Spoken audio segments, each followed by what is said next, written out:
Mr. Secretary, to review, you went in for the initial procedure on December 22nd. Your testimony says the DepSecDef then, quote, assumed the functions and duties of your office and was serving as acting Secretary of Defense, correct? That's right. Did you then personally make the decision on December 22nd to transfer authority to the Deputy Secretary of Defense? I did. So does 10 U.S.C. 132B, which you cite in your testimony, does it require you to make the decision? Or is there any notification to the President required by statute? It does not. You know, by law, if I'm unable to perform the duties of the office, then the responsibilities and authorities transition to the Deputy Secretary. And you can assure us today under oath that you, and you alone, not a military aide, made the decision to execute the TOA to the Deputy Secretary of Defense. On December 22nd? Yes. That's right. And I instructed my assistants to put the process in place. Thank you. What prevented you at that initial hospitalization, which was a planned procedure, from telling the President, albeit privately, about your condition, that you had cancer?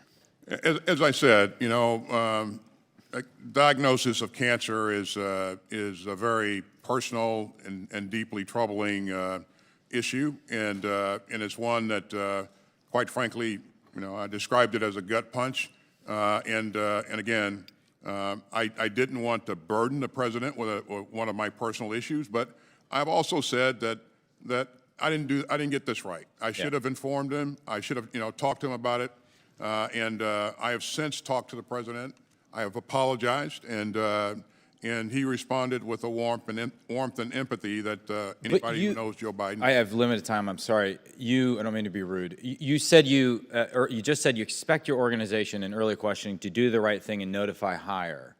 But when you initially went in, it was not your intent or expectation to notify higher. You didn't expect your organization to notify the President, correct? You know, as I said, I didn't get that right, and that was not done appropriately. I appreciate that candor, but just so I have clarity, your initial intent was to go in, have the procedure, for there to be not any complications, and the White House would be none the wiser in the process, correct? We didn't. I didn't instruct anybody to notify anyone. That's right. So it is not the fault of your organization or an aide not to notify higher, at least in that initial case. That's right. You take full responsibility. You went back to the hospital on January 1st. Your condition worsened, at which point you said earlier the decision was made. The decision was made to transfer authorities again to the DepSecDef. Again, did you make that decision to transfer authorities?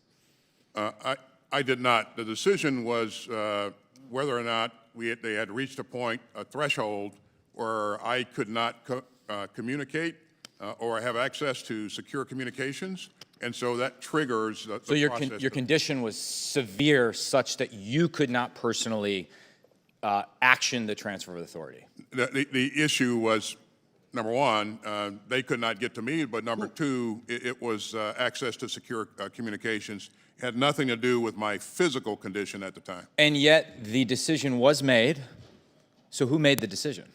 Well, as my assistants conferred, they agreed that we had reached that threshold and they should put the process in place, and they did, and I think it was the right decision. So your military assistants made the decision to transfer authorities to the Deputy Secretary of Defense? The military decision, the military aides made the decision to without any initiate the process, right? In the chain of command.